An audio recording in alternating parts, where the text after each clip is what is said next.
আসসালামু আলাইকুম ওয়া রাহমাতুল্লাহি ওয়া বারাকাতুহু। আলহামদুলিল্লাহ ওয়াহদাহু ওয়াস সালাতু ওয়াস সালামু আলা মান লা নাবিয়্যা বা'দাহু। প্রশংসা আল্লাহর, শান্তি অবতীর্ণ হোক তার রাসূলের উপর সাল্লাল্লাহু আলাইহি ওয়াসাল্লাম। সম্মানিত উপস্থিতি, রাত অনেক গভীর, সময় সংক্ষিপ্ত, তবে আপনাদের কাছে অনুরোধ থাকবে যে যেহেতু আমরা অনেক দূরে যাব, আব্দুর রহিম যাবে দিনাজপুর, আপনাদের ওস্তাদজি যাবে রাজশাহী এবং আমি ফিরব জামিয়া সালাফিয়া রূপগঞ্জ, তথা আপনাদের এখানে যতজন উপস্থিত আছেন সবার চেয়ে দূরে দূরে আমরা ফিরব। তো এই জন্য ধৈর্যচ্যুতি হওয়ার আগেই আমরা বক্তব্য শেষ করব। তবে যতক্ষণ আমরা বক্তব্য শেষ না করছি ততক্ষণ আপনাদের বসে থাকতে হবে, পারবেন না? একদম শেষ পর্যন্ত অনুরোধ থাকবে যে আপনারা বক্তব্যের পরিবেশ বজায় রাখবেন। এতক্ষণ ধৈর্য ধরেছেন, আরও কিছুক্ষণ ধৈর্য ধরতে পারবেন ইনশাআল্লাহুল আজিজ। আল্লাহ আপনাদের তৌফিক দান করুক, আল্লাহ আমিন। আমি আমার বক্তব্য দুটো অংশে ভাগ করব। প্রথম অংশ আল্লাহর আযাব এবং গজব, দ্বিতীয় অংশ ইসলামী রাষ্ট্র। আল্লাহর আযাব এবং গজবের কথা কেন বলছি? আমরা আমাদের চোখের সামনে দেখতে পাচ্ছি যে বর্তমান পৃথিবীর সবচেয়ে শক্তিশালী রাষ্ট্র আমেরিকা,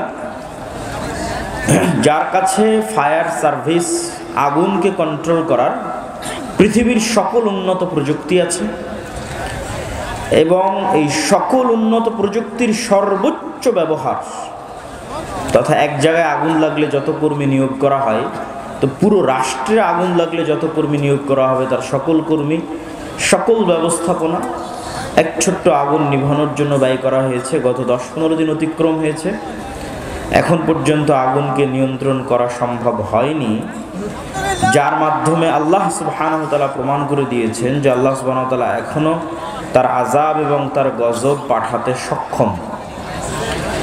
এবং এই কথাই আল্লাহ সুবহানাহু ওয়া তাআলা কোরআন মাজিদে বলেছেন, আফা আমিনা আহলুল কুরা আন ইয়াতিয়াহুম বাসুনা বায়াতান ওয়া হুম নাইমুন।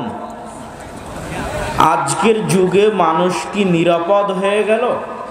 ঢাকাবাসী, দুবাইবাসী, সিঙ্গাপুরবাসী, আমেরিকা, ইসরায়েলবাসী কি নিজেদেরকে নিরাপদ মনে করে নিল যে অত্যাধুনিক প্রযুক্তির যুগে, যখন জানা যায় কখন বৃষ্টি হবে, যখন জানা যায় কোথায় ঝড় তৈরি হচ্ছে, কত কিলোমিটার বেগে কোন দিক দিয়ে সেই ঝড়টা অতিক্রম করবে, যখন ফায়ার সার্ভিস থেকে শুরু করে সকল দুর্যোগ মোকাবেলা করার মানুষ নিজের কাছে সরঞ্জামাদি অত্যাধুনিক ব্যবস্থাপনা তৈরি করে নিয়েছে, তার দ্বারা কি মানুষ মনে করে নিয়েছে যে আল্লাহর আযাব আর গজব আর আসবে না? এমতো অবস্থায় যে মানুষ রাতে ঘুমন্ত, এমতো অবস্থায় যে মানুষ দুপুরের পর বিশ্রাম করছে, এমতো অবস্থায় যে মানুষ দিনের বেলা খেলাধুলায় মত্ত আছে, এরকম অবস্থায় আল্লাহর আযাব এবং গজব আসবে না, এটা কি মানুষ নিশ্চিত হয়ে গেছে? যদি মানুষ নিশ্চিত হয়ে গিয়ে থাকে, তাহলে আল্লাহ সুবহানাহু ওয়া তাআলা এবার নিদর্শন দিচ্ছে যে অতীতে আল্লাহ আমাদের চেয়ে শক্তিশালী জাতিদেরকে ধ্বংস করে দিয়েছে। অতীতে আল্লাহ নিজে বলছেন, আল্লাহ সুবহানাহু ওয়া তাআলা পবিত্র কোরআন মাজিদে বলেন, ওয়া কুল্লান আখাযনা বিযামবিহি। অতীতের আমি যত শহর, নগর, বন্দর ধ্বংস করে দিয়েছি সবগুলো ধ্বংস করেছি পাপের কারণে। ফামিনহুম মান আখাযাতহুমুস সায়হা। কাউকে ধ্বংস করেছি বিকট আওয়াজে, কাউকে ধ্বংস করেছি প্রচন্ড ঝড় বাতাসে, কাউকে ধ্বংস করেছি ফাখাসাফনা বিহিল আরজ, কাউকে ধ্বংস করেছি মাটিতে ধসিয়ে, কাউকে ধ্বংস করেছি পানিতে ডুবিয়ে। আল্লাহ সুবহানাহু ওয়া তাআলা আরো বলেন যে আমি অতীতে কত শত শহর ও বন্দর ধ্বংস করেছি, যারা অহংকারী হয়ে গেছিল, বাতিরাত মাঈশাতাহা, যাদের উন্নত লাইফস্টাইল, উন্নত জীবনযাপন, উন্নত সভ্যতা তাদেরকে অহংকারী করে তুলেছিল। তো তাদের ওই উন্নত শহর, উন্নত প্রযুক্তি, উন্নত সভ্যতাকে এমনভাবে ধ্বংস করে দিয়েছি যে তাদের ওই বসবাস করার জায়গা আর পরবর্তীতে বসবাসের যোগ্যই থাকেনি। আজকের যদি দুবাইয়ের উদাহরণ নেন তো আল্লাহ অতীতের এরকম বহু দুবাই ধ্বংস করে দিয়ে, এরকম বহু লস অ্যাঞ্জেলস আল্লাহ অতীতে ধ্বংস করে দিয়েছে, যেখানে উন্নত লাইফস্টাইল ছিল, যেখানেও একটা ফ্ল্যাট এবং একটা প্লট ক্রয় করার জন্য মানুষ কোটি কোটি টাকা ব্যয় করত।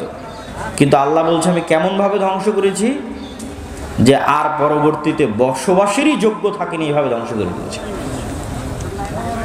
সম্মানিত উপস্থিতি, আল্লাহ সুবহানাহু ওয়া তাআলা কোরআন মাজিদে অতীতে কয়েকটা কওমের ধ্বংসের বিবরণ দিয়েছেন। আমি সংক্ষিপ্তভাবে আপনাদের সামনে তুলে ধরব। নূহ আলাইহিস সালাতু ওয়াস সালামের কওমের ধ্বংসের বিবরণ দিয়েছেন, লূত আলাইহিস সালাতু ওয়াস সালামের কওমের ধ্বংসের বিবরণ দিয়েছেন, আদ জাতির ধ্বংসের বিবরণ দিয়েছেন, সামুদ জাতির ধ্বংসের বিবরণ দিয়েছেন, ফেরাউনের ধ্বংসের বিবরণ দিয়েছেন, কারুনের ধ্বংসের বিবরণ দিয়েছেন। নূহ আলাইহিস সালাতু ওয়াস সালামকে আল্লাহ সুবহানাহু ওয়া তাআলা তার কওমের নিকটে পাঠিয়েছিলেন তাওহীদের দাওয়াত নিয়ে, আর তিনি দাওয়াতি কাজ করেছেন 50 বছর কম 1000 বছর। আলফা সানাহ ইল্লা 50, কোরআনের আয়াত যে 1000 বছর দাওয়াতি কাজ করেছে, 50 বছর কম, 950 বছর। তো যখন আল্লাহ তাআলার আদেশ চলে আসলো আফারাত তান্নুর, এবং নূহ আলাইহিস সালাতু ওয়াস সালামের বাড়ির চুলা থেকে পানি বের হওয়া শুরু হলো, তখন আল্লাহ নূহ আলাইহিস সালাতু ওয়াস সালামকে বললেন যে প্রত্যেক জাতি প্রজাতি থেকে এক জোড়া করে উঠিয়ে নিতে তার নৌকাতে। আর কাদেরকে উঠিয়ে নিতে? ওয়ামা আমানা, আর যারা ঈমান আনয়ন করেছে কিন্তু ঈমান আনয়ন করেনি তার সাথে, ওয়ামা আমানা মাআহু ইল্লা কালিল, তার সাথে ঈমান আনয়ন করেছে অতি অল্প সংখ্যক মানুষ। তখন নূহ আলাইহিস সালাতু ওয়াস সালাম তার সন্তানকে বললেন, ইয়া বুনাইয়া আরকাব মা'না ওয়ালা তাকুম মা'আল কাফিরিন, হে আমার বৎস, নৌকায় উঠে যাও, কাফেরদের সঙ্গী হয়ো না। তখন তার সন্তান উত্তরে বলছে, আমি পৃথিবীর সবচেয়ে উঁচু পাহাড়ে আশ্রয় নিব। ইয়াসিমুনি মিনাল মা, যে উঁচু পাহাড় তোমার আল্লাহর গজবের এই পানি থেকে আমাকে আশ্রয় দিবে। নূহ আলাইহিস সালাম বলছেন, লা আসিমাল ইয়াউম, আজকে আল্লাহর আযাব ও গজবের পানি থেকে কেউ আশ্রয় নিতে পারবে না। যদি হিমালয় পাহাড়ের চূড়ায় গিয়ে আশ্রয় নেয় তো হিমালয় পাহাড়কে আল্লাহ সুবহানাহু ওয়া তাআলা পানিতে ডুবিয়ে ছাড়বেন, এবং তাই ঘটিয়েছেন আল্লাহ সুবহানাহু ওয়া তাআলা। পানি বাড়তে বাড়তে এমন পর্যায়ে পানি পৌঁছে গেল যে নিচে শুধু পানি, উপরে আসমান, আর কিছু নাই, সব ধ্বংস হয়ে গেছে পৃথিবীতে। তখন আল্লাহ সুবহানাহু ওয়া তাআলা মাটিকে বলছেন, ইয়া আরযু বলঈ, হে মাটি পানি শুষে নাও, আর হে আসমান ক্ষান্ত হও। এবং ধীরে ধীরে পানি কমে গেল, এবং নূহ আলাইহিস সালাতু ওয়াস সালামের নৌকা জুদি নামক পাহাড়ে অবতরণ করল। তো নূহ আলাইহিস সালাতু ওয়াস সালামের কওমের ধ্বংসের বিবরণ তাওরাতে আছে, ইনজিলে আছে, কোরআনে আছে।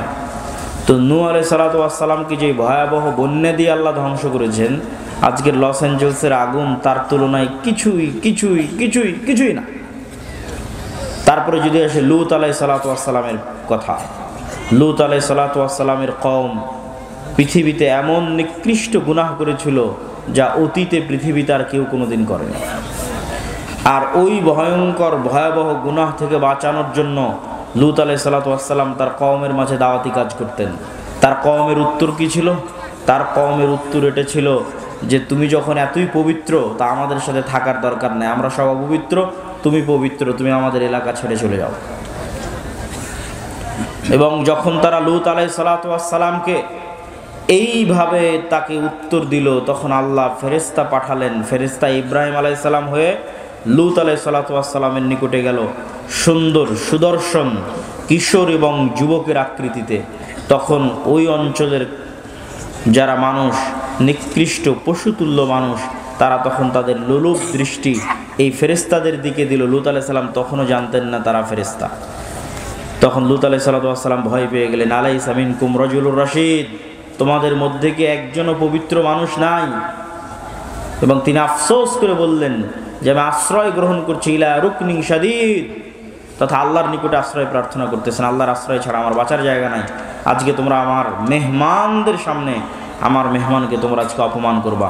তখন এবার মেহমানের উত্তর দিয়ে বলছে, ইন্না রাসূল রাব্বিক। লূত আলাইহিস সালাতু ওয়াস সালাম, ভয় পাওয়ার কিছু নাই, আমরা আল্লাহর পক্ষ থেকে পাঠানো ফেরেশতা, আপনি এক্ষুনি এই মুহূর্তে শহর ত্যাগ করেন। ওয়ালা ইয়ালতাফিত, পিছনে ফিরে তাকাবেন না।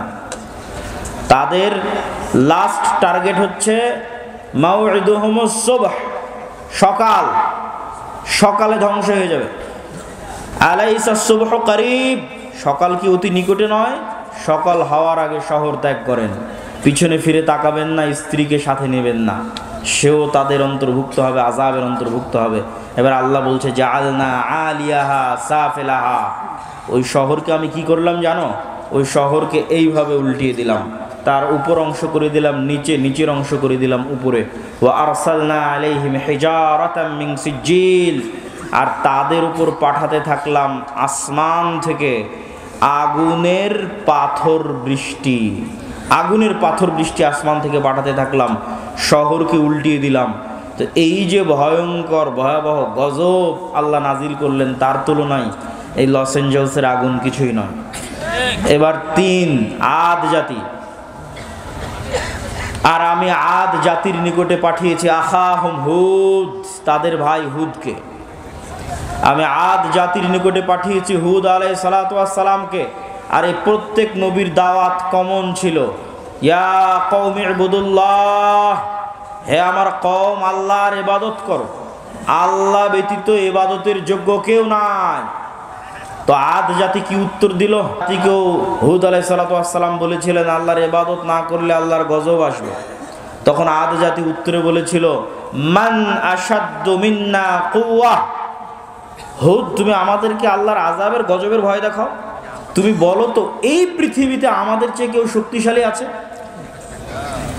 আমাদের চাইতে এই পৃথিবীতে কেউ কি শক্তিশালী আছে যে তুমি আমাদেরকে গজবের ভয় দেখাও, আযাবের ভয় দেখাও?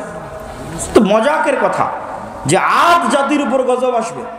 যেমন আমাদের কাছে মজাক মনে হতে পারে, আজকের পৃথিবীর সবচেয়ে শক্তিশালী রাষ্ট্র ইসরায়েল, সবচেয়ে শক্তিশালী রাষ্ট্র আমেরিকা, তাদের উপর আবার কি আসতে পারে, আর তাদেরকে কে আবার ক্ষতিগ্রস্ত করতে পারে? ঠিক যেভাবে আদ জাতি বলেছিল, মান আশাদ্দু মিন্না কুওয়া। তখন আল্লাহ বলেছিলেন, আওয়ালাম ইয়ারাও, তারা কি জানে না, আন্নাল্লাহাল্লাযী খালাকাহুম, যে তারা যতই শক্তিশালী হোক, যতই উন্নত সভ্যতার হোক, তার শক্তি বাড়তে বাড়তে বাড়তে বাড়তে পৃথিবীর মানুষের শক্তি সভ্যতার যদি শেষ সীমায় পৌঁছে যায়, তবুও লাস্ট রেজাল্ট হচ্ছে আল্লাহ তাদের সৃষ্টিকর্তা আর ওরা সৃষ্টিজীব। তো শক্তি কার বেশি হবে? আল্লাহ, সৃষ্টিকর্তার বেশি হবে। এটাই যুক্তির কথা, এটাই লজিকের কথা। তো আমেরিকা ইসরায়েলের শক্তি যতই বেশি হোক, আল্লাহ সুবহানাহু ওয়া তাআলা আমেরিকা এবং ইসরায়েলের যদি সৃষ্টিকর্তা হন, তাহলে দিন শেষে শক্তি কার বেশি? আল্লাহ বেশি। তখন আদ জাতিকে আল্লাহ সুবহানাহু ওয়া তাআলা ধ্বংস করলেন বিরিহিন সরসরিন আতিয়া, প্রচণ্ড ঝড়ো বাতাস এবং প্রচণ্ড ঠান্ডা, প্রচণ্ড ঝড়ো বাতাস এবং প্রচণ্ড ঠান্ডা। আর এই প্রচণ্ড ঝড়ো বাতাস আর প্রচণ্ড ঠান্ডা বাতাস চলল 1 সপ্তাহ ব্যাপী।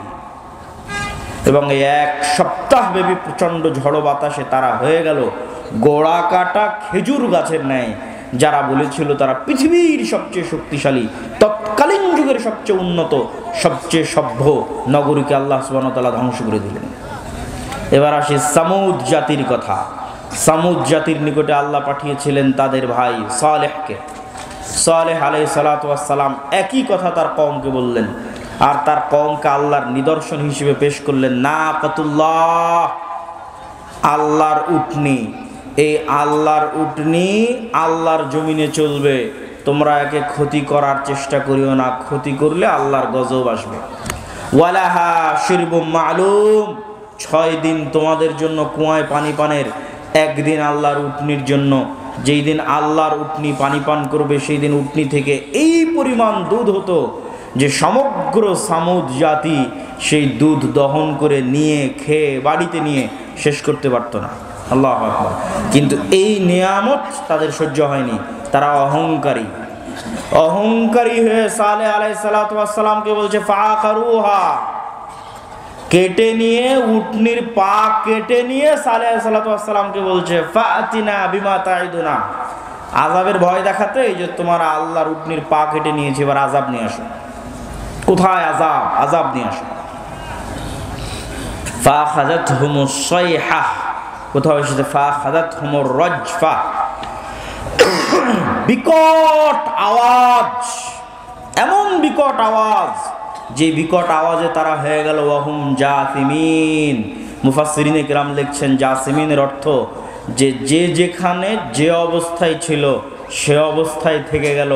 কেউ চা পান করছিল তো চা হাতে নিয়ে ওভাবেই থেকে গেল, বিকট আওয়াজের সাথে সাথে ওভাবেই। মৃত্যু হয়ে গেছে, ওভাবে থেকেও গেছে। কেউ দৌড়াচ্ছিল, ও দৌড়ানো অবস্থায় থেকে গেছে। কেউ খাবার খাচ্ছিল, খাবার খাওয়া অবস্থায় থেকে গেছে। কেউ গোসল করছিল, গোসল অবস্থায় থেকে গেছে। ওয়াহুম জাসিমিন, এক বিকট আওয়াজে পৃথিবীর তৎকালীন পৃথিবীর সবচেয়ে শক্তিশালী সম্প্রদায় এক বিকট আওয়াজে ইনস্ট্যান্ট যে যেখানে যে অবস্থায় ছিল সেভাবে থেকে গেছে, দুনিয়া থেকে বিদায় নিয়ে নিয়েছে। এই ছিল সামুদ জাতির ঘটনা। সম্মানিত উপস্থিতি, নূহ আলাইহিস সালাতু ওয়াস সালাম, লূত আলাইহিস সালাতু ওয়াস সালাম, আদ জাতি, সামুদ জাতি, এই চারটে বড় বড় জাতিকে আল্লাহ সুবহানাহু ওয়া তাআলা চারটে ভিন্ন ভিন্ন ধরনের আযাব দিয়ে ধ্বংস করে দিয়েছেন। আর আল্লাহ আরও বলেছেন আফা আমিনা আহলুল কোরা, আজকের যুগের মানুষেরা কি নিজেকে নিরাপদ মনে করে নিয়েছে যে আল্লাহর আযাব ও গজব আসবে না? যদি নিরাপদ মনে করে নিয়ে থাকে তাহলে তারা যেন তাদের ভুলকে সংশোধন করে নেয়। আল্লাহর আযাব এবং গজব যে কোনো মুহূর্তে আসতে পারে, যে কোনো সময় আসতে পারে। আর লস অ্যাঞ্জেলস ক্যালিফোর্নিয়ায় যে আগুন জ্বলতেছে, এইরকম আগুনে যদি সারা পৃথিবীও জ্বলে যায় তবুও হক হবে।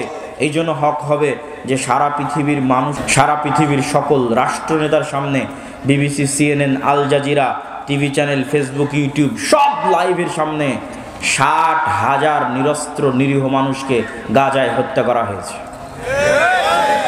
সারা পৃথিবীর সব রাষ্ট্রপ্রধান দেখেছে, সারা পৃথিবীর সব মানুষ দেখেছে। সবার পক্ষে সম্ভব ছিল এই মহা হত্যাযজ্ঞ আটকানোর, কিন্তু তারা এই মহা হত্যাযজ্ঞ আটকাতে যায়নি, আটকানোর চেষ্টা করেনি। তাদেরকে এর জবাব দিতে হবে।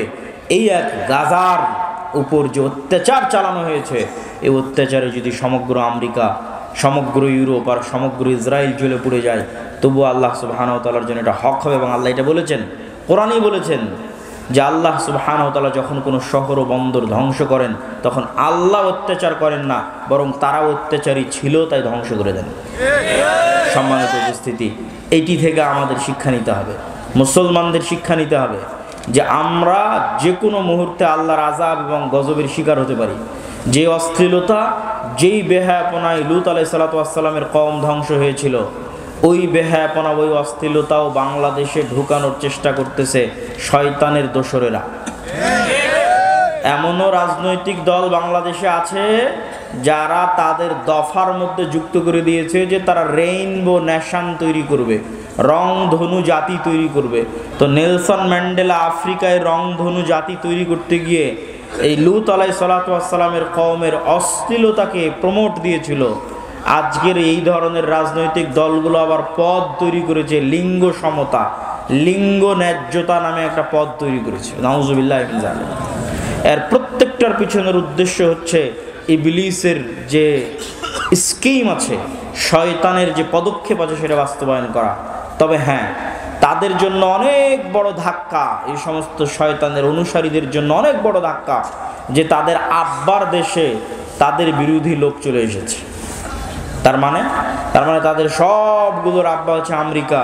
আর আমেরিকার নতুন প্রেসিডেন্ট ডোনাল্ড ট্রাম্পের প্রথম আদেশ যে পৃথিবীতে তৃতীয় লিঙ্গ বলে কিছু নাই, লিঙ্গ দুইটাই, নারী আর পুরুষ। আমেরিকার জন্য ডোনাল্ড ট্রাম্পের প্রথম আদেশ। তো এত ভয়ঙ্কর আদেশ হওয়ার কারণ, এটার প্রেক্ষাপটও আপনাদের জানা থাকা উচিত। এই সমস্ত যে রাজনৈতিক দলগুলো আছে এদেরকে উত্তর দেওয়ার জন্য জানা থাকা উচিত। সেটা হচ্ছে ইলন মাস্ক।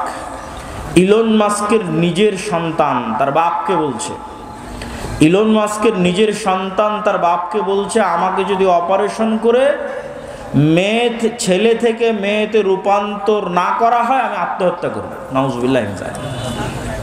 ইলন মাস্ক ছেলের জীবন বাঁচাতে অপারেশনের অনুমতি দেয় আর দুনিয়ার মানুষকে বলে যে আমার ছেলে মারা গেছে। এবং তখন থেকে সিদ্ধান্ত নেয় যে এই শয়তানের এজেন্ডা আমেরিকায় উৎখাত করে ছাড়বে সে। এই যে ক্ষোভ, তার যে কষ্ট, যে সন্তান বাপের সামনে যদি এই ধরনের কথা বলে বাপের কি রকমের কষ্ট হতে পারে, এটার নাম দিয়েছে ইলন মাস্ক ভাইরাস, ওক ভাইরাস। ওই রাগে ওই ক্ষোভে টুইটার ক্রয় করে নেয়, আর ওই রাগে ওই ক্ষোভে রাজনীতিতে যোগ দেয় এবং ডোনাল্ড ট্রাম্পের সাথে যুক্ত হয়। এই জন্য ডোনাল্ড ট্রাম্প ক্ষমতায় এসে প্রথম অধ্যাদেশ জারি করেছে, কোনো তৃতীয় লিঙ্গ বলে কিছু নাই, হয় নারী আর পুরুষ, আর বাইরে আর কিছু নাই, কোনো ট্রান্সজেন্ডার নাই, কিচ্ছু নাই।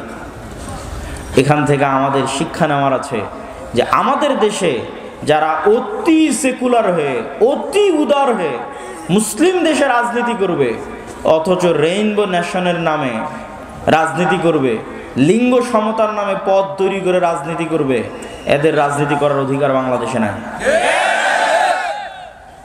আমি ওই দলকে নাম না নিয়ে উদাত্ত আহ্বান জানাবো যে বাংলাদেশের মানুষের মনোভাব, বাংলাদেশের মানুষের সামাজিক মূল্যবোধ বোঝার চেষ্টা করতে হবে।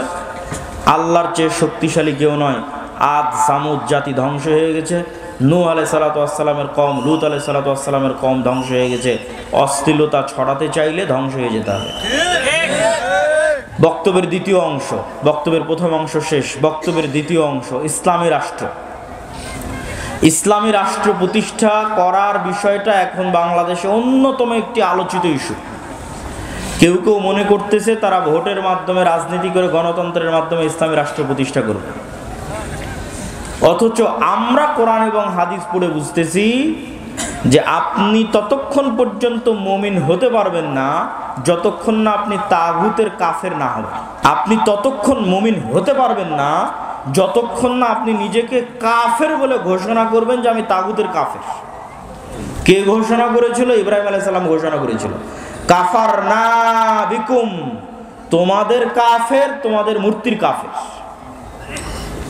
ইব্রাহিম আলাইহিস সালাতু ওয়াস সালাম ঘোষণা করেছিলেন তোমাদের কাফের, তোমাদের মূর্তির কাফের, এবং তিনি তার জাতির শিরক থেকে নিজেকে মুক্ত ঘোষণা করেছিলেন। এই জন্য আল্লাহ কোরআনে বলেছেন আমাই ইয়াকফুর বিত্তাগুত, আগে তাগুতকে অস্বীকার করতে হবে, কাফের হতে হবে, ওয়ুমিন বিল্লাহ, তারপর আল্লাহর উপর ঈমান আনবেন।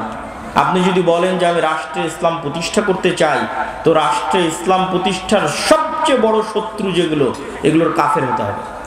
তো রাষ্ট্রে ইসলাম প্রতিষ্ঠার সবচেয়ে বড় শত্রু হচ্ছে গণতন্ত্র, রাষ্ট্রে ইসলাম প্রতিষ্ঠার সবচেয়ে বড় শত্রু হচ্ছে সমাজতন্ত্র, রাষ্ট্রে ইসলাম প্রতিষ্ঠার সবচেয়ে বড় শত্রু হচ্ছে সেকুলারিজম, ধর্মনিরপেক্ষ মতবাদ। মানুষ বলে গত 16 বছর অমুক এটা করেছে, গত 16 বছর অমুক এটা করেছে। এইটা কেন কেউ বলে না গত 16 বছর কি দেশ ইসলামী আইন অনুযায়ী চলতো? কথা বলেন, ইসলামী আইন অনুযায়ী চলতো? গত 16 বছর দেশ চলতো গণতান্ত্রিক নিয়ম অনুযায়ী, তাই নয় কি? গত 16 বছর দেশ চলতো ধর্মনিরপেক্ষ মতবাদ অনুযায়ী। তাহলে গত 16 বছরে আয়নাঘর কোনো ব্যক্তি তৈরি করেনি, গণতন্ত্র নিজে তৈরি করেছে। গত 16 বছর হাজারো লক্ষ মানুষকে গুম কোনো ব্যক্তি করেনি, ধর্মনিরপেক্ষ মতবাদ নিজে খুন এবং গুম করেছে। কিন্তু এইটা মুসলমানদের বুঝতে দেওয়া হয় না। মুসলমানদের সামনে একটা মূলা ঝুলিয়ে দেওয়া হয়, যখনই সিস্টেম কাজ করে না তখন ওই সিস্টেমের যে প্রধান থাকে ওর উপর রাগ উঠিয়ে দেওয়া হয়, তারপরে প্রধান যখন সরে যায় রাগ শেষ, সিস্টেম তো ওটাই আছে।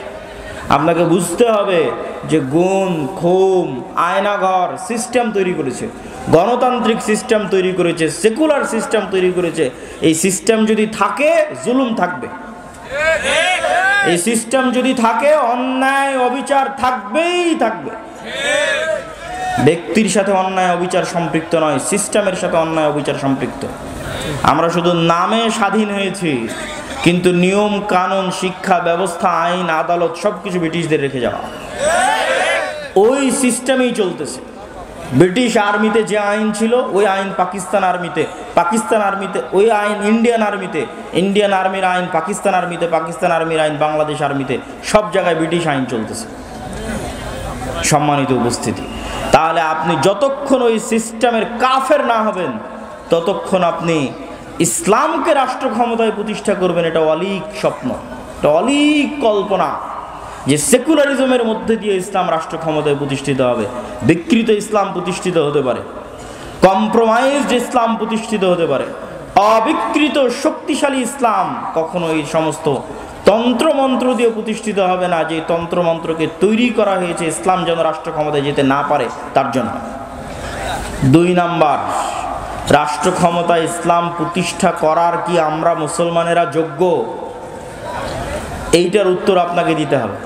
ইসলামের রাষ্ট্র ক্ষমতার ব্র্যান্ডিং হচ্ছে ন্যায় বিচার এবং সত্যবাদিতা। এটা হচ্ছে রাষ্ট্র ক্ষমতায় ইসলামের ব্র্যান্ডিং। মোহাম্মদ বিন কাসেম যখন সিন্ধুতে অভিযান করে, তারেক বিন জিয়াদ যখন স্পেনে অভিযান করে, ইতিহাস ঘেটে দেখেন যে সিন্ধুতে অভিযান করেছে ইসলাম প্রচারের জন্য না অন্যায় দূর করার জন্য? স্পেনে অভিযান করেছে, সিন্ধুতে অভিযান করেছে ইসলাম প্রচারের জন্য না অন্যায় দূর করার জন্য? ইতিহাস ঘেটে দেখবেন যে আলাইহি ওয়াসাল্লাম ঈসা আলাইহিস সালাতু ওয়াস সালামের ক্ষেত্রে বলে গেছেন যে ঈসা আলাইহিস সালাম যখন রাষ্ট্রনেতা হবেন তখন হাকামান মুকসিতা, সারা পৃথিবীতে ন্যায় বিচার প্রতিষ্ঠা করবেন। এটা হচ্ছে ইসলামের ব্র্যান্ডিং, যে ইসলাম রাষ্ট্র ক্ষমতায় গেলে ন্যায় বিচার প্রতিষ্ঠা হবে। তাহলে প্রশ্ন হচ্ছে, মুসলমান যদি নিজে ন্যায়পরায়ণ না হয় কিভাবে সে রাষ্ট্র ক্ষমতায় ন্যায় বিচার প্রতিষ্ঠা করবে? আপনাকে আমি আরো উদাহরণ দিয়ে বুঝাই, এখানে আপনারা উপস্থিত আছেন, উদাহরণগুলো বুঝবেন। বাবা মারা গেছে, বোন বাবার সম্পত্তিতে যা সম্পদ পাবে আপনি ন্যায়ের সাথে সেটি বুঝিয়ে দিয়েছেন কিনা? প্রশ্ন। আপনি আপনার আশেপাশের পাড়া প্রতিবেশী সবার দিকে তাকিয়ে দেখেন যে সে ন্যায়ের সাথে বুঝিয়ে দিয়েছে কিনা। একদল পাবেন দেয়নি, একদল পাবেন যদি দিয়ে থাকে তো দামি জমিটা নিজের কাছে রেখেছে, বিলের জমিটা বোনকে দিয়েছে। তাহলে এই যে ব্যক্তি যে সামান্য তার পরিবারে তার বোনের উপর ন্যায় প্রতিষ্ঠা করতে পারলো না, ওই ব্যক্তিকে যদি রাষ্ট্র ক্ষমতা দেওয়া হয় তাহলে গত 16 বছর যা দুর্নীতি হয়েছে তার চেয়ে বেশি দুর্নীতি করবে। গত 16 বছর যা জুলুম হয়েছে তার চেয়ে বেশি জুলুম করবে। ওকে দিয়ে কখনো রাষ্ট্র ক্ষমতা ইসলাম প্রতিষ্ঠিত হবে না, কেননা রাষ্ট্র ক্ষমতা ইসলাম মানে ন্যায় বিচার প্রতিষ্ঠা হওয়া। তো সে তো দুর্নীতিগ্রস্ত, সে কিভাবে ন্যায় বিচার প্রতিষ্ঠা করবে? আপনি সমাজে তাকিয়ে দেখেন যে প্রত্যেকটা সেক্টরে সেক্টরে, এলাকায় এলাকায়, সমাজে সমাজে যৌতুকের ভিত্তিতে বিবাহ হচ্ছে। যৌতুকের ভিত্তিতে বিবাহ অন্যায়, মানুষের প্রতি অন্যায়। আমি এখন ন্যায় এবং অন্যায় বলতে সালাত সিয়ামের অন্যায় বুঝাচ্ছি না, এক মানুষের সাথে আর এক মানুষের প্রতি অন্যায়। তো যে যৌতুকের ভিত্তিতে যেই পরিবার বিবাহ করছে, যৌতুকের ভিত্তিতে যেই বিবাহে পুরো এলাকা, পুরো গ্রাম, কাজী, আলেম, হুজুর, হাজি সব অংশগ্রহণ করতেছে, এই আলেম, এই কাজী, এই হুজুর আর এই বিবাহকারী পাত্র আর এই বিবাহকারী ছেলে পক্ষ, এদেরকে রাষ্ট্র ক্ষমতায় দেওয়া হলে এরা গত 16 বছরের চেয়ে বড় দুর্নীতিবাজ হবে। কেন? ও সামান্য একটা মেয়ের প্রতি ন্যায় করতে পারছে না, সামান্য তার স্ত্রীর প্রতি ন্যায় করতে পারছে না। তাহলে এটা কেমনে সম্ভব যে সে রাষ্ট্র ক্ষমতায় বসে 16 কোটি 18 কোটি মানুষের প্রতি ন্যায় করবে? অসম্ভব। তো এই জন্য যদি মুসলমানেরা বলে যে আমাদের রাষ্ট্র ক্ষমতা দরকার, তাহলে মুসলমানদেরকে আগে উন্নত পার্সোনালিটি, উন্নত ব্যক্তিত্ব এবং ন্যায় পরায়ণ যে ব্যক্তিত্ব যা নবীদের ছিল, যা রাসূলদের ছিল, সেই ন্যায় পরায়ণ ব্যক্তিত্ব অর্জন করতে হবে, ন্যায় বিচার প্রতিষ্ঠা করার সক্ষমতা অর্জন করতে হবে। আপনি ইসলামী দলে যান, সংগঠনে যান, মসজিদে যান, মাদ্রাসায় যান, যত বিভেদ বিভক্তি আছে সেখানে যান, প্রত্যেকটা জায়গায় দেখবেন অন্যায় জড়িত। ইসলামী দলের আমির ওই কর্মীকে পদ দিয়েছে যে বেশি চামচামি করে, আর যে রাত দিন পরিশ্রম করেছে ওকে বের করে দিয়েছে। তাহলে সে তার দলে ন্যায় প্রতিষ্ঠা করতে পারেনি, ও রাষ্ট্রে কিভাবে ন্যায় প্রতিষ্ঠা করবে? জালেম। জুলম কখনো ইসলামী রাষ্ট্রের মানদণ্ড হতে পারে না, ন্যায় ইসলামী রাষ্ট্রের মানদণ্ড। আর সত্যবাদিতা, আপনি মুসলমানদের কাছে যান, ইউরোপ এবং আমেরিকায় বসবাসরত মুসলমান, অধিকাংশ মুসলমান তাদের কাফের রাষ্ট্রের কাছে, খ্রিস্টান রাষ্ট্রের কাছে মিথ্যা বলে অতিরিক্ত টাকা নিচ্ছে। মুসলমান মিথ্যা বলছে, সে নামাজ পড়ে, বলছে আমি কালেমা পড়ি, আশহাদু আল্লা ইলাহা ইল্লাল্লাহ বলে, আশহাদু আন্না মুহাম্মাদার রাসূলুল্লাহ বলে, কিন্তু সেই মুসলমান মিথ্যা বলছে আর এক কাফেরের কাছে একটু টাকা বেশি নেওয়ার জন্য পুরো জীবনটা মিথ্যার উপর পার করে দিচ্ছে।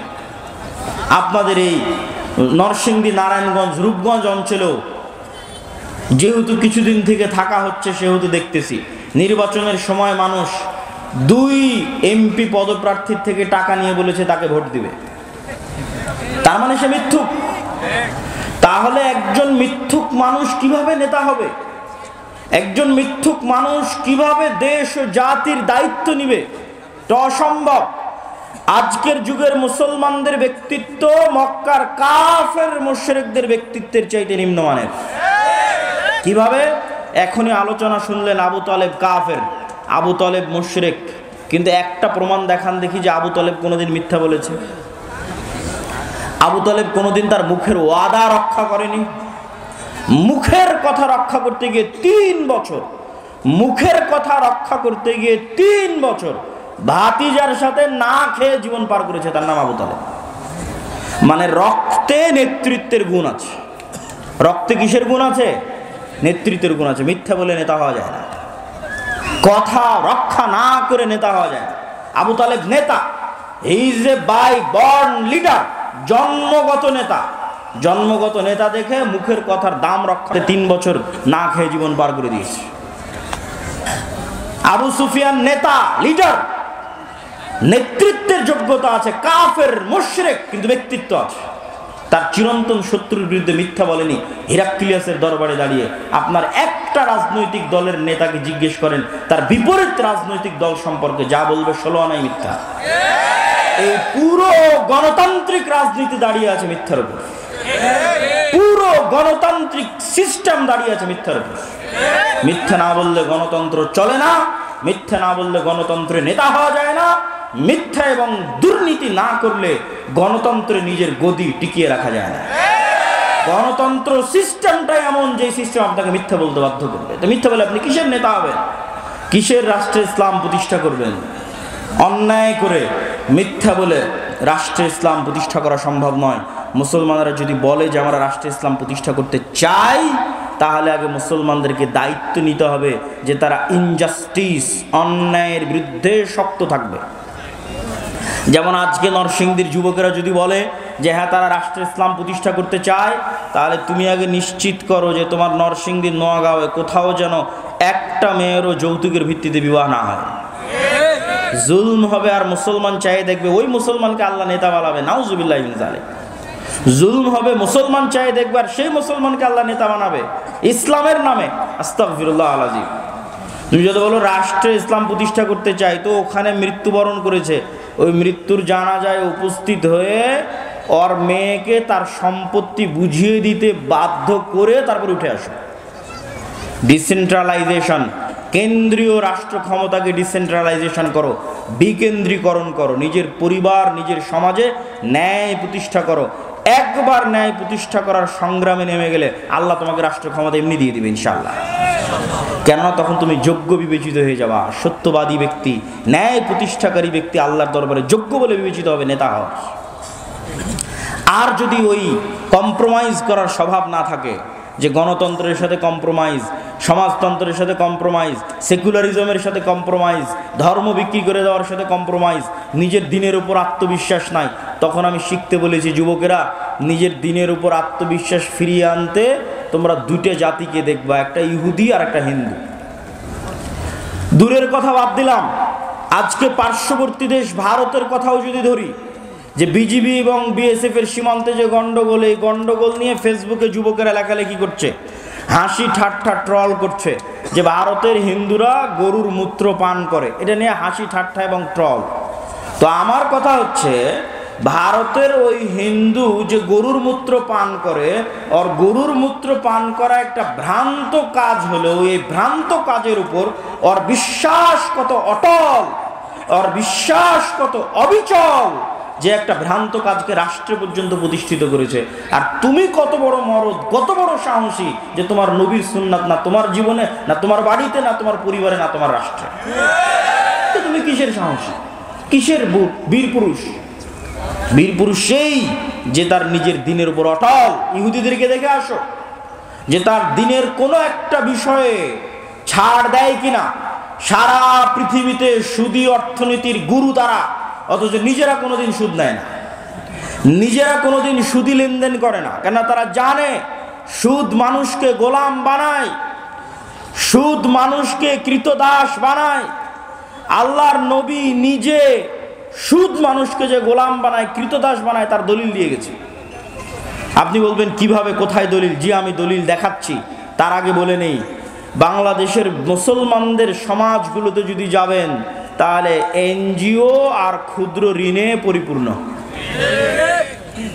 তাহলে এই যে এনজিওর মাধ্যমে কিস্তির ভিত্তিতে ক্ষুদ্র ঋণে যুক্ত হয়ে গেছে, ও গোলাম হয়ে গেছে।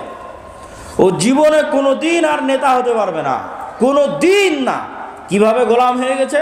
রাসূলুল্লাহ সাল্লাল্লাহু আলাইহি ওয়াসাল্লাম যখনই দোয়া করতেন, আল্লাহর কাছে পরিত্রাণ চাইতেন কর্জ থেকে, আল্লাহুম্মা ইন্নী আউযু বিকা মিনাল মা'সামি ওয়াল মাগরাম, আল্লাহ কর্জ থেকে পরিত্রাণ চাই।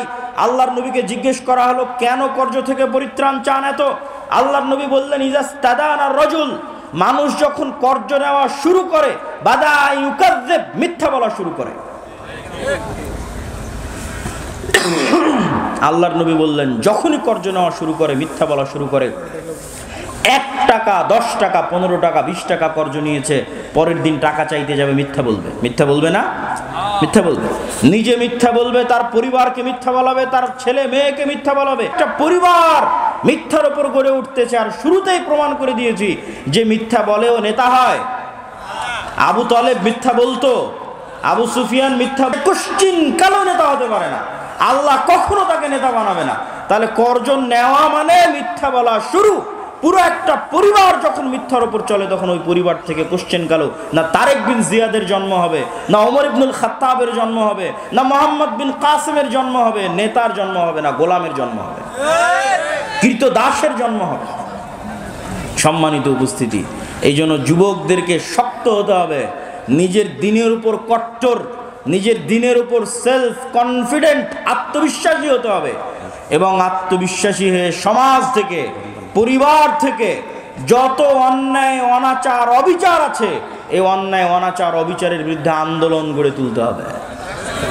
এই আন্দোলন করেছিল তিতুমির, এই আন্দোলন করেছিল হাজী শরীয়তুল্লাহ, এই আন্দোলন করেছিল সৈয়দ আহমদ ব্রেলভি, এই আন্দোলন করেছিল শাহ ইসমাইল শহীদ। অন্যায়ের বিরুদ্ধে আন্দোলন করেন, অন্যায়ের বিরুদ্ধে আন্দোলন আপনাকে রাষ্ট্র ক্ষমতায় পৌঁছে দিবে। আল্লাহ সুবহানাহু ওয়া তাআলা কবুল করুক, আল্লাহুম্মা আমিন। বক্তব্যের শেষ পয়েন্ট হচ্ছে দীর্ঘমেয়াদী পরিকল্পনা। সংক্ষিপ্ত 5 বছর 2 বছর হুজুগে পরিকল্পনা, রিয়্যাক্ট করা, এটা দিয়ে কোশ্চেন কালো আপনি রাষ্ট্র ক্ষমতায় যেতে পারবেন না। মুসলমানদের সবচেয়ে বড় সমস্যা হচ্ছে তারা রিয়্যাক্ট করে, তারা অ্যাক্ট করা জানে না। রিয়্যাক্ট কি আর অ্যাক্ট কি আপনাকে বুঝাই। রিয়্যাক্ট আর অ্যাক্ট হচ্ছে আপনি খাচ্ছেন, দাচ্ছেন, ঘুরছেন, ফিরছেন, আড্ডা দিচ্ছেন, হঠাৎ করে শুনলেন বাংলাদেশের রাষ্ট্রের সংবিধানে ইসলাম নাই। হঠাৎ করে একদিন শুনলেন, শোনা মাত্র রাস্তায় ঝাঁপিয়ে পড়ে বললেন লিল্লাহি তাকবীর, আল্লাহু আকবার। এটার নাম রিয়্যাক্ট। আর অ্যাক্ট কি? যে ওই রাষ্ট্র থেকে ইসলাম সরিয়েছে, ও 50 বছর থেকে প্ল্যান করছে কবে সরাবে। 50 বছর থেকে প্ল্যান করছে। আপনার প্ল্যান কয়দিনের? আপনি তো শুনলেন, লাফিয়ে পড়ে গেলেন লিল্লাহি তাকবীর, আল্লাহু আকবার বলে, ওই পর্যন্তই শেষ। পরিকল্পনা নাই, কার্যক্রম নাই, শক্তিশালী প্রতিষ্ঠান নাই। 5ই আগস্টে তো লক্ষ লক্ষ কোটি কোটি জনগণ ছিল, তো কোটি কোটি জনগণের সরকার তৈরি হয়নি কেন? এনজিওর সরকার কেন তৈরি হয়েছে? এনজিওদের শক্তিশালী প্রতিষ্ঠান আছে, এই জন্য তৈরি হয়েছে। আর এই কোটি কোটি পঙ্গপালের মতো জনগণের না একটা শক্তিশালী মিডিয়া আছে, না একটা শক্তিশালী অর্থনৈতিক প্রতিষ্ঠান আছে। তো কিসের রাজনীতি করবেন আপনি? আমেরিকায় গিয়ে দেখেন ইহুদিরা সংখ্যায় কত, 2%ও না, 1%ও না। অথচ শক্তিশালী প্রতিষ্ঠান থাকার কারণে বাইডেন ক্ষমতায় আসুক আর ট্রাম্প ক্ষমতায় আসুক, রাষ্ট্রের ক্ষমতা তাদের থাকে। আর মুসলমানেরা দীর্ঘমেয়াদী পরিকল্পনা নাই। ইসলামী দলগুলো বলছে এখনই ভোট করে এখনই ক্ষমতায় চলে যাবে। এখনই ভোট করে যদি এখনই ক্ষমতায় চলে যায়, তাহলে এখনই আর একজন বের হবে যে তাকে ক্ষমতা থেকে নামিয়ে দিবে। এই জন্য আপনাকে 50 বছর 100 বছরের পরিকল্পনা করতে হবে। যেই পরিকল্পনা করে সামনে আগাতে হবে। আপনি বলবেন ভাই পরিকল্পনার আশা কি? এই পরিকল্পনার আশা হচ্ছে আপনি শতভাগ নিশ্চিত থাকেন গণতন্ত্র কোনোদিন গণতন্ত্র দিয়ে ন্যায় বিচার প্রতিষ্ঠা হতে পারে না। কোনোদিন ধর্মনিরপেক্ষ মতবাদ দিয়ে ন্যায় বিচার প্রতিষ্ঠা হতে পারে না। নতুন আর যত তন্ত্রমন্ত্র সংবিধানে ঢুকানো হচ্ছে, এগুলো দিয়ে ন্যায় বিচার প্রতিষ্ঠা হবে না। ন্যায় বিচার একমাত্র শতভাগ প্রতিষ্ঠা হবে ইসলাম দিয়ে। তাহলে যতদিন গণতন্ত্র আছে ততদিন অবিচার অন্যায় থাকবে, যতদিন ধর্মনিরপেক্ষ মতবাদ আছে ততদিন অন্যায় অবিচার থাকবে, আর যতদিন অন্যায় অবিচার থাকবে ততদিন এরকম 5ই আগস্ট বারবার আসবে। 15 বছর পর আসবে, 20 বছর পর আসবে, 30 বছর পর আসবে। ওই 30 বছর পর যখন আসবে তখন যেন আপনার জন্য সুযোগ থাকে। এই জন্য এখন থেকে দীর্ঘমেয়াদী পরিকল্পনা করতে হবে। এই দীর্ঘমেয়াদী পরিকল্পনাই হবে মুসলিম উম্মার নাজাতের মাধ্যম, বাংলাদেশের মুসলমানদের নাজাতের মাধ্যম। আল্লাহ সুবহানাহু ওয়া তাআলা কবুল করুক, আল্লাহুম্মা আমিন।